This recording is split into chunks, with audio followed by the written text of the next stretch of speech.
Pada tahun 1947, sesuatu terjadi di Amerika. 2 tahun sesudah Perang Dunia baru selesai. Perang Dunia Kedua, waktu dari Amerika ada tentara-tentara tampil di lapangan perang, campur. Ada orang kulit hitam, ada orang kulit putih. Di samping satu dengan yang lain dalam perang. Tapi sesudah perang selesai kembali ke Amerika, tetap kembali kepada diskriminasi, kesenjangan sosial tinggi. Sampai tahun 1947, di dalam bidang olahraga, sport, dilihat diskriminasi paling tinggi. Satu sport namanya baseball. Seperti kasti, pukul bola dengan bat. Dan semua tim profesional kulit putih. Dan muncul tahun itu satu atlet yang jago-jagoan, Jackie Robinson, kulit hitam. Dia dapat kesempatan tampil di dalam tim Brooklyn Dodgers. Opening day, pertandingan pertama di stadium dengan 50,000 orang. Jackie Robinson turun di lapangan dan semua di stadium beri ekspresi negatif. Boo, keluar, cabut dia, pulangkan dia.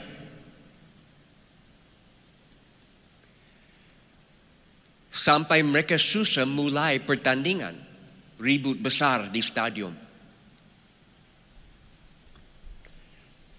Sampai satu pemain kulit putih, Pee Wee Reese.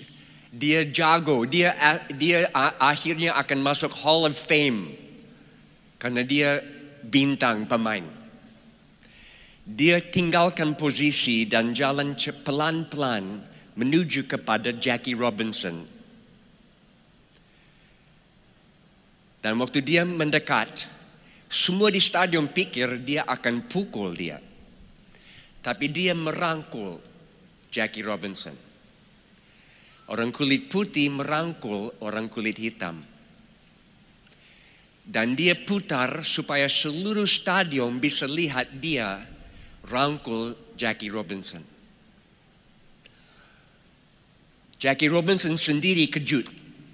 Sampai dia tanya, kenapa mau buat begini? Dan Pee Wee Reese jawab, karena saya asal dari kota ini. Keluarga saya ada di sini. Semua kenalan saya ada di sini. Dan mereka harus tahu siapa diri saya. Mereka harus tahu saya beda dengan mereka. Mereka harus tahu. Saudara, itu temanya pagi ini. Mereka harus tahu siapa kita di dalam Tuhan. Tidak bisa diam. Harus ada sesuatu yang keluar dari hidup kita 24 jam, 7 hari seminggu, setiap waktu. Mereka harus tahu siapa kita di dalam Tuhan. Saya mau baca dari 2 Korintus pasal 5, ayat 11 dulu. Kami tahu apa artinya takut akan Tuhan. Karena itu kami berusaha meyakinkan orang. Karena bagi Allah hati kami nyata dengan terang. Dan aku harap hati kami nyata dengan demikian juga pertimbangan kamu. Jadi Paulus bilang semua nyata di depanmu. Semua kelihatan. Saya tidak sembunyikan apa-apa. Motivasi saya semuanya bisa lihat. Karena takut akan Tuhan.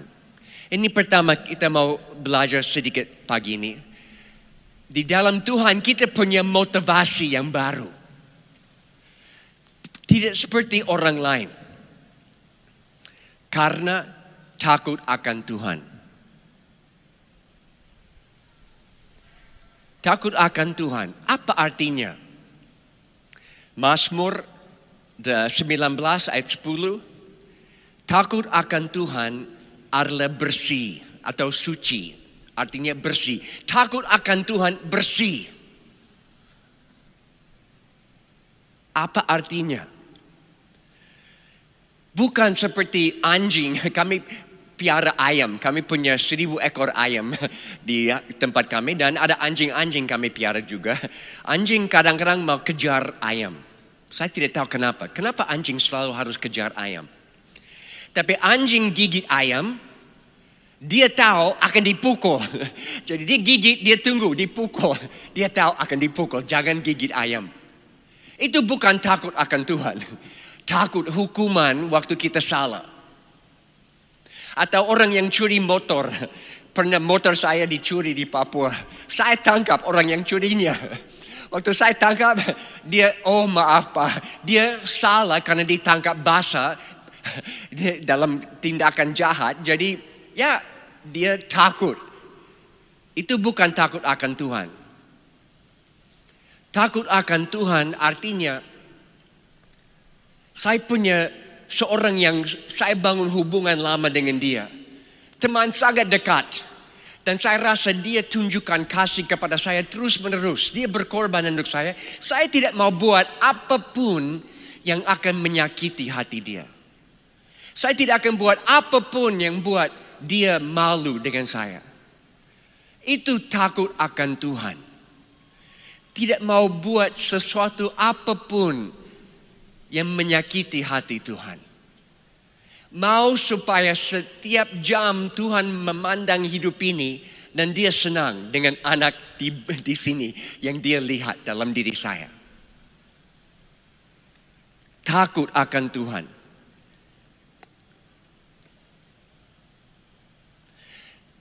Kadang-kadang mungkin di rumah mau pindah rumah susun kartonnya, semua barang ditempatkan ditaruh dalam karton dan mau pindah ke tempat lain, dan karton disusun satu di atas yang lain, satu sampai tinggi, dan mungkin sudah disusun rapi. Tapi akhirnya ada satu karton terakhir, oh masih bisa, saya coba. Dan waktu taruh di atas tidak benar, tidak tepat tempatnya, dan bikin goyang-goyang jatuh semua. Karena satu karton salah tempatnya. Mungkin dalam hidup ini saya mau bangun hidup supaya semua disusun benar di depan Tuhan. Dia lihat saya berusaha dan saya tahu Tuhan berusaha. Kami kerjasama dalam hidup ini. Dan saya tidak mau buat sesuatu yang sembarang atau lupa Tuhan sampai bikin semua jatuh. Karena kami tahu takut akan Tuhan. Karena kami tahu kami punya hubungan pribadi dengan Tuhan. Ini mendorong kami membagi kabar baik dengan orang lain. Supaya mereka mengalami apa yang kami alami. Bukan takut gereja. Bukan takut pemimpin gereja. Saya selalu di jemaat kami, saya selalu bilang jangan takut Jim Yost. Jangan buat sesuatu karena mau Jim bangga kamu atau Jim tahu. Saya tidak mau tahu, saya malas tahu. Saya mau saudara maju dengan Tuhan, tidak harus minta izin dari saya, tidak harus beritahu saya, tapi maju dan buat karena takut Tuhan, bukan takut manusia.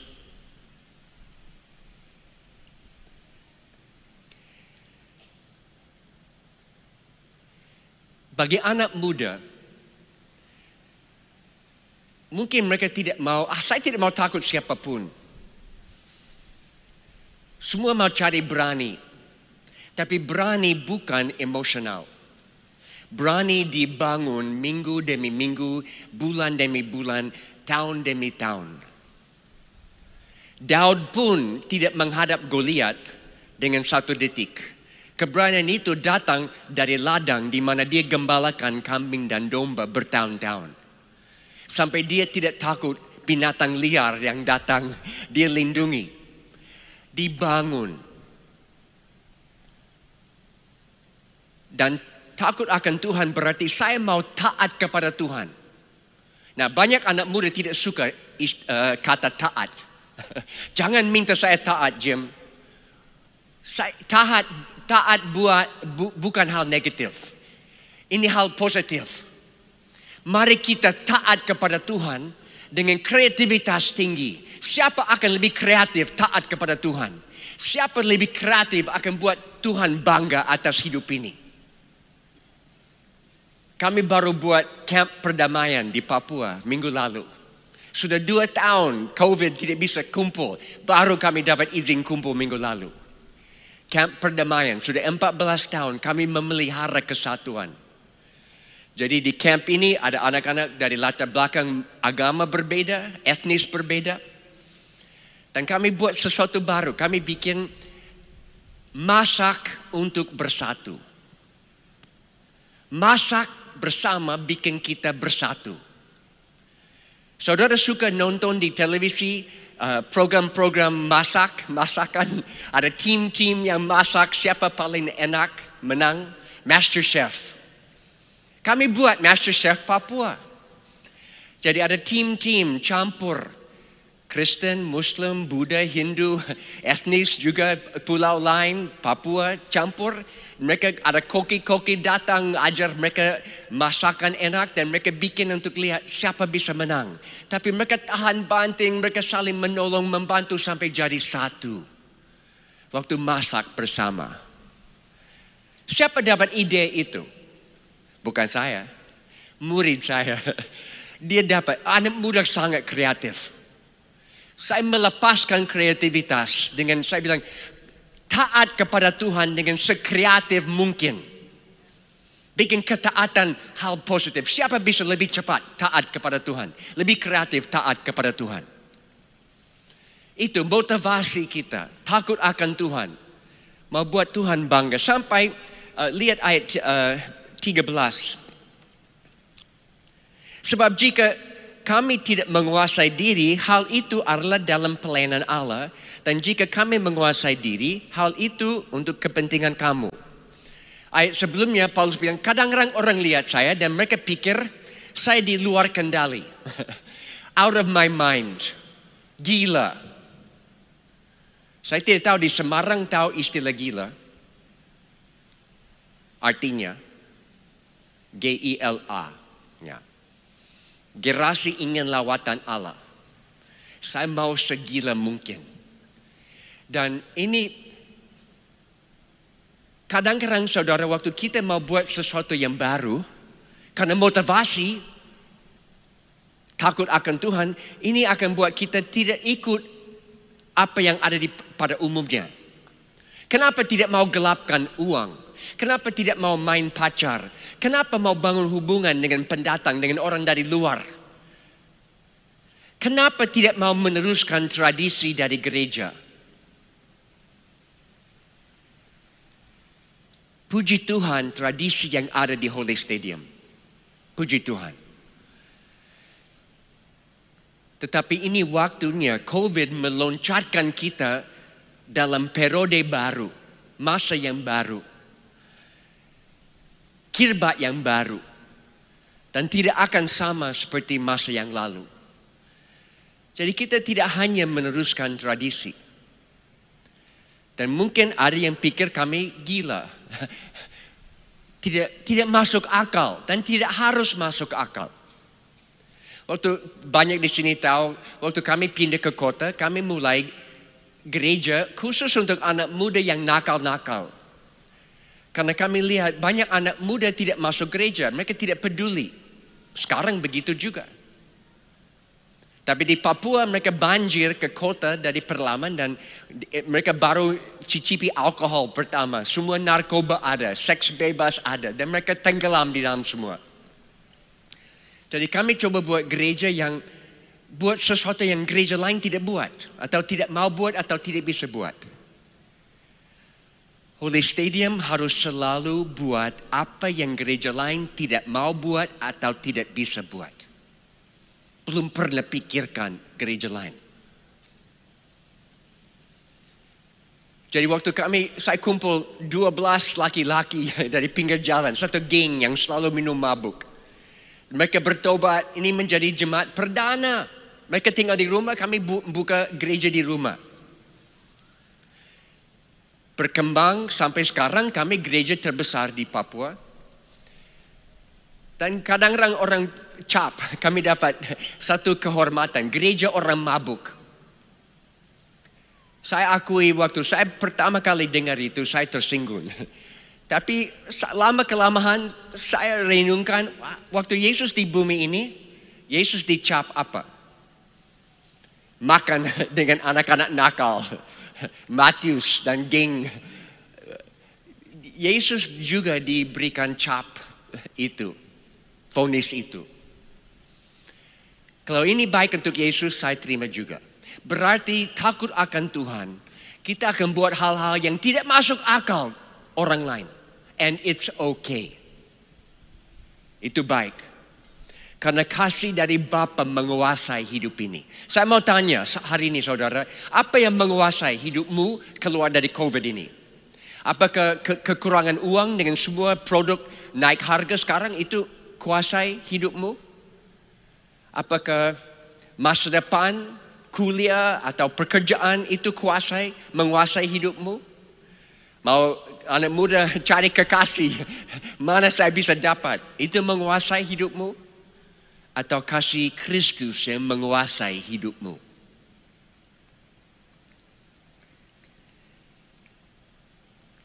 Tujuan hidup ini bukan kesenangan kita. Dalam COVID 2 tahun ini, banyak hanya hidup untuk diri sendiri. Bagaimana saya bisa survive? Bagaimana saya bisa lewat semua masa ini? Tidak pikir yang lain. Saudara, ini kita hidup di bumi ini satu kali saja. Dan saya mau menemukan kehendak Tuhan dalam hidup saya. Dan saya mau buat semua yang Tuhan minta. Saya tidak mau buta atau tuli, tidak bisa lihat, tidak bisa dengar apa yang Tuhan minta dari hidup ini. Itu sebabnya ada baju yang saya tidak pakai hari ini, tapi life is too short. Hidup ini terlalu singkat. Saya pakai di pesawat sering. Dan orang gelisah di pesawat. Kenapa dia pakai baju itu? Mungkin ini mau bawa bom kah? Mereka tanya, kenapa you bawa baju, life is too short? Saya jawab, karena setiap orang waktu dia mengakhiri hidup ini, selalu dia menyesal. Apa yang dulu saya mau buat tapi tidak buat. Apa yang saya rasa dari Tuhan tapi saya tidak melangkah dalam panggilan itu. Saya tidak mau menyesal pada hari terakhir. Semua yang Tuhan sudah minta saya sudah lakukan dengan sepenuh tenaga. Itu artinya motivasi baru karena takut akan Tuhan. Yang kedua, ayat 16. Sebab itu kami tidak lagi menilai seorang juga menurut ukuran manusia. Dan jika kami pernah menilai Kristus menurut ukuran manusia, sekarang kami tidak lagi menilainya demikian. Jadi siapa yang ada di dalam Kristus, ia adalah ciptaan baru. Yang lama sudah berlalu, sesungguhnya yang baru sudah datang. Ini ayat-ayat yang kita sudah hafal, kita tahu. Tapi hari ini melihat dalam konteks ini. Karena kita punya motivasi baru, kita punya hidup yang baru. Itu membuat harus diterangi semua di sekitar kita. Mereka harus tahu ada hidup yang baru. Tidak bisa sembunyikan. Itu artinya baptisan air. Orang dicelupkan dari dalam air, mati dalam kubur bersama Yesus, keluar dari air, hidup yang baru. Kita tahu. Tapi apakah kita merasakan? Setiap kali kami buat baptisan. Dan dalam COVID, kami terus setiap bulan baptisan air. Dalam COVID 2 tahun, tiap minggu 10 sampai 20 orang terima Yesus. Kami tidak stop, kami tidak slow down sedikit pun. Tapi terjadi di mana-mana. Dan baptisan saya selalu kumpulin orang yang mau dibaptis. Dan saya minta, waktu kami masuk dalam air, saya mau saudara merasakan ini. Mati bersama Yesus, bangkit bersama Yesus. Semua hidup lama dikubur. Sampai satu waktu ada tentara, karena rumah kami di samping BTN Koramil. Dan ada satu tentara minta saya baptis dia murid saya. Waktu kami mau turun di dalam air, dia bilang, Jim, harus tahu sebagai tentara saya sudah buat banyak hal yang saya malu, jahat, saya malu. Dan saya mau masuk dalam air dan semua yang saya sudah buat dikubur. Tidak ikut dalam hidup yang baru. Jadi waktu Jim kasih turun saya dalam air, tahan saya di situ. Jangan izinkan saya bangkit cepat. Oke, saya menghormati permohonan Bapak. Jadi ada banyak orang, ratusan orang saksikan baptisan hari itu. Kami dalam air, saya kasih turun dia, saya tahan dia. Tahan. Semua orang lihat, kenapa Pak Jim tahan dia? Dia akan tenggelam di dalam air. Akhirnya saya izinkan dia keluar. Tangan di atas memuji Tuhan. Dia merasakan bahwa dia mati di dalam air. Itu artinya ayat ini. Ada hidup yang baru. Tidak bisa sembunyikan. Semua harus tahu saya dapat hidup yang baru. Tidak bisa sembunyikan. Kalau ada mobil, saya tidak tahu di sini ada yang suka renovasi mobil. Mungkin ada mobil yang tua. Bodi tua, mesin tua dan mesin diganti. Kasih mesin baru. Ada di halaman. Mau pakai tapi apakah mobil akan bersuara? Saya tidak bisa dipakai. Hanya mesin yang baru tapi bodi masih tua. Jadi jangan pakai. Tidak masuk akal, lucu itu. Yang penting mesinnya bukan bodi. Di dalam Kristus kita punya mesin baru. Jangan perhatikan body. Saya tidak pintar, saya tidak banyak pengalaman. So what? Ada mesin baru, ada hati baru. Hidup yang baru. Tuhan bisa pakai siapapun. Tidak harus pintar bicara. Dan selalu ada oknum, ada pihak yang mau ingatkan bahwa mesin lama mungkin masih pengaruh. Iblis, pendusta, dia akan coba mengingatkan saudara tentang hidup yang lama. Tiap kali dia coba ingatkan tentang hidup yang lama, kamu tutup pintu, bilang, saya tidak mau dengar kata itu. Saya hanya dengar dari Tuhan tentang hidup yang baru. Saya mau hidup di dalam warisan baru. Itu sebabnya saya bisa jadi terang di mana-mana. Tidak akan diam. Dan ayat 18, kita didamaikan dengan Allah dan ayat berikut kita diberikan pelayanan pendamaian.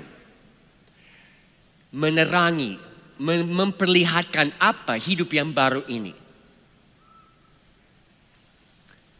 Sering orang bilang saya, Jim, saya bukan penginjil. Good. Karena di Indonesia istilah penginjil salah, artinya salah. Penginjil bukan orang yang khotbah di depan banyak orang. Penginjil adalah orang yang dalam hidup sehari-hari, di mana dia pergi, dia hanya cerita tentang apa yang dia alami bersama Yesus. Dan banyak orang dengar dan mereka mau terima. Itu penginjil. Tidak harus tampil di depan banyak orang.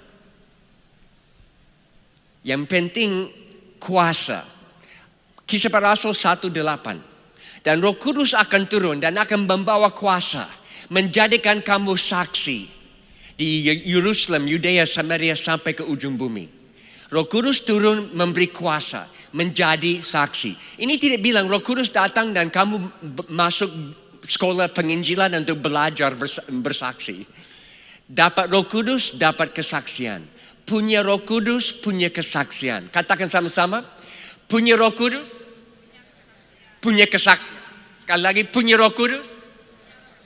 Punya kesaksian. Ya. Kalau saudara tidak mau jadi saksi, kembalikan Roh Kudus. Kita terlalu banyak seminar dan ajaran tentang Roh Kudus. Bottom line, pada dasarnya, Roh Kudus diberikan supaya kita dijadikan saksi. Hidup yang baru ini kelihatan karena Roh Kudus. Tidak bisa didiamkan, tidak bisa dihentikan. Dan yang prinsip ketiga kita lihat dari ayat 20. Jadi kami ini adalah utusan-utusan Kristus. Seakan-akan Allah menasihati kamu dengan perantaran kami. Dalam nama Kristus kami meminta kepadamu, berilah dirimu didamaikan dengan Allah. Dia yang tidak mengenal dosa telah dibuatnya menjadi dosa karena kita. Supaya di dalam dia kita dibenarkan oleh Allah. Jadi ada panggilan. Ada motivasi yang baru, ada hidup yang baru, ada panggilan yang baru di dalam Tuhan. Sadar atau tidak? Baru bulan lalu atau Februari, Valentine's Day, tanggal 14 Februari, kami anak muda di jemaat kami bikin seminar bagaimana cari jodoh. Dan saya dan istri adalah talk show. Mereka buat talk show dengan saya dan istri saya. Dan mereka tanya mana trik-trik untuk dapat jodoh. Pertanyaan lucu. Saya bilang mereka tidak ada trik-trik. Jangan mulai dengan trik. Satu hal dasar. Saya dan istri punya panggilan dari Tuhan masing-masing. Waktu kami ketemu, kami sudah tahu Tuhan panggil kami untuk melayani. Itu menjadi dasar membangun hubungan. Jangan membangun hubungan dan harap akan bawa dia. Saya ikut istri, istri ikut saya. Tidak. Dua-dua harus punya panggilan Tuhan. Harus tahu saya di sini untuk satu tujuan khusus dari Tuhan. Banyak yang di sini tahu saya dapat panggilan di Korea, Jepang. Saya pergi mission trip 3 bulan. Korea 6 minggu. Jepang 6 minggu. Saya tanya Tuhan, apakah misi ini untuk saya atau hanya orang lain? Dan di Korea saya tidak dengar suara Tuhan. Ya, banyak orang Korea suka berdoa. Saya bangun pagi doa dengan mereka. Tapi saya tidak dengar suara Tuhan di Korea. Tapi di Jepang, di tempat yang sulit, tidak ada banyak gereja. Tidak ada banyak orang percaya. Tangkap ini, kita selalu dengar suara Tuhan di waktu yang susah. Bukan di atas puncak, tapi di lembah gelap, itu di mana kita dengar suara Tuhan. Itu sebabnya Daud tulis banyak mazmur waktu dia susah. Itu sebabnya di jemaat kami dalam 2 tahun COVID, kami banyak lagu baru. Minggu ini ada lagu baru. Setiap minggu kami dapat lagu baru. Karena dalam waktu yang susah, Tuhan bertemu dengan kita. Saya harap dalam 2 tahun ini saudara dapat panggilan dari Tuhan yang jelas-jelas. Waktu semua dekorasi, hiasan lain diambil, mulai esensi gereja muncul. Dan kita tahu ini berdasarkan hubungan dengan Tuhan. Menjadi duta Tuhan di mana-mana. Jadi saya di Kyoto, Jepang, satu malam berdoa. Saya tidak bisa tidur, berdoa sepanjang malam. Mengakui terus terang, Tuhan, saya tidak suka di negara yang asing. Saya tidak suka tidak tahu budaya. Saya tidak suka tidak tahu bahasa. Saya tidak suka tidak tahu makanan yang saya makan. Saya tidak bisa jadi missionary. Dan Tuhan jawab, betul, Jim tidak bisa jadi missionary. Tapi aku bisa jadikan kamu missionary yang sukses. Dan waktu saya dengar kalimat terakhir, saya tahu panggilan Tuhan tidak ada hubungan dengan kemauan saya, tidak ada hubungan dengan kemampuan saya, tapi ketaatan saya. Dan saya tahu saya akan keluar dari mereka dan tidak akan kembali. Istri juga dapat panggilan di Mexico City. Dia mission trip di situ. Dengan orang miskin di Mexico City, dia dapat panggilan Tuhan. Waktu kami ketemu, klik, sambung langsung. Panggilan. Semua punya panggilan. Sadar atau tidak. Unik. Jangan ikut panggilan orang lain. Tugas nomor 1 dari kepemimpinan gereja adalah melepaskan setiap anggota jemaat mendengar suara Tuhan dan melakukan pesan Tuhan. Bukan menjalankan program gereja, tapi mereka dengar panggilan Tuhan dan mengikuti dengan sepenuh tenaga. Apa pesan Tuhan? Mendamaikan dunia ini dengan Tuhan. Dunia makin kacau. Kalau saudara pikir habis COVID semua akan baik, tidak. Ini akan makin lebih kacau. Ukraine adalah contoh dan mungkin habis ini akan ada lagi. Tapi panggilan Tuhan penting di dalam semua. 25 tahun lalu saya pemimpin satu organisasi misi di Papua, di Indonesia. Dan setiap kali ada anggota baru datang dari luar mau kerja di sini, saya tanya mereka motivasinya, panggilannya. Kenapa mau datang layani di sini? Ada yang jawab, oh Jim, kami datang karena kami mau bayar hutang kepada Tuhan. Kami rasa dosa diampuni dan kami mau bayar hutang kepada Tuhan. Oke, it's okay. Mereka tahan 1 tahun, 2 tahun, 3 tahun. Tapi waktu semua jadi susah, mereka angkat kaki, pulang. Ada yang datang, oh Jim, kami datang karena kebutuhan. Kami lihat banyak keperluan, kami mau mencukupi semua. It's okay. Mereka tahan 1, 2, 3 tahun. Pada waktu jadi susah, mereka pulang. Tapi ada mereka yang datang. Waktu saya tanya kenapa datang di sini, mereka jawab, saya datang karena saya tahu bahwa Tuhan mau saya di sini. Panggilan Tuhan. Saya tahu bahwa saya tahu. Tidak akan selalu masuk logika manusia. Bisa dianggap gila, di luar kendali, dikuasai kasih Kristus. Tapi tahu panggilan Tuhan dan mau memenuhi panggilan Tuhan. Apapun harganya. Saya akhir dengan contoh. Contoh dari satu hero saya. Rambo. Suka film Rambo? Saya suka. Rambo terakhir 5, nomor 5 paling bagus. Karena Rambo ada di Myanmar, Burma. Dan ada missionaries yang ditangkap.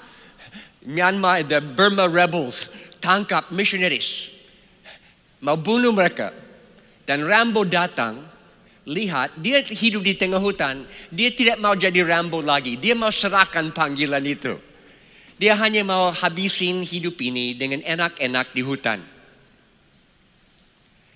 Tapi dia lihat missionaries ini mungkin akan dibunuh. Dan akhirnya dia suarakan ini. Bahasa Inggris. What good is it to live for nothing when I can die for something? Apa gunanya kalau saya hidup untuk hanya sia-sia semua. Tidak ada arti, tidak ada arah. Tapi saya bisa mati untuk sesuatu yang berdampak di dalam dunia. Ini yang kita lihat. Kasih Kristus menguasai hidup ini. Dan semua harus tahu bahwa kami berbeda. Kami tidak seperti yang lain. Dalam belanja di pasar, cara belanja ada unsur beda, tampil beda di situ. Tidak harus pintar baca ayat-ayat Alkitab, tapi cara belanja membuat orang tanya, apa yang beda dengan kau? Kalau saudara datang ke tempat kami, lokasi kami di Sentani, sekarang masih dalam COVID ada anak-anak main basket, bola basket, ada 80 setiap sore dari beberapa sekolah. Anak-anak agak nakal, belum pernah pegang bola basket, tapi istri saya latih mereka. Dan mereka rasa ini tempat aman dan nyaman. Dan hidup mereka mulai berubah. Sampai spectator, banyak penonton datang mau lihat. Mereka bilang, anak-anak ini main basket beda dengan anak-anak lain. They have to know. Mereka harus tahu kami beda. Main basket beda dengan orang lain. Kami punya klinik kesehatan. 300 pasien setiap hari sekarang dalam COVID. Karena semua takut ke rumah sakit, karena COVID ada di rumah sakit, mereka datang ke klinik kami. Dan mereka bilang di klinik ini, kami rasa hadirat Tuhan ada di sini. Waktu tangan dokter perawat pegang kami rasa tangan Tuhan jamah kami. Beda dengan tempat-tempat lain. Ini bukan bisnis, ini pelayanan. Panggilan di dalamnya. Ayamnya, kami punya ayam, potong ayam, ada telur. Banyak datang mau beli dari kami. Mereka bilang, ya mungkin di tempat lain lebih murah, tapi di sini kami rasa ayam ini diurapi Tuhan. Ada sesuatu yang beda di sini. Kami senang datang di sini. Kami rasa suasana surga di sini. Itu saudara, di mana saudara ada, tinggal tiap-tiap hari dalam pekerjaanmu. Saudara adalah duta Kristus. Mewarnai dunia ini dengan motivasi baru, hidup yang baru, panggilan yang baru. Setiap hari. Mari kita berdoa. Tuhan, terima kasih semua yang Engkau sudah buat di tempat ini. Bertahun-tahun sudah membangun satu cerita dari Holy Stadium yang tidak bisa dibatalkan. Kami bersyukur atas sejarah yang sudah ditulis. Tapi Tuhan, kami tutup pintu terhadap masa yang lalu. Dan kami buka pintu terhadap masa yang baru. Dan kami minta entrepreneurial spirit, kreativitas dari surga turun di atas semua di sini. Amin. Supaya mereka melihat motivasi yang mendorong mereka. Bisnis berbeda, pujian penyembahan berbeda. Gereja caranya berbeda. Biar ini meloncatkan kami ke depan untuk mewakili Engkau. Kerajaan surga datang ke bumi minggu ini melalui kami. Dalam nama Yesus kami berdoa. Amin.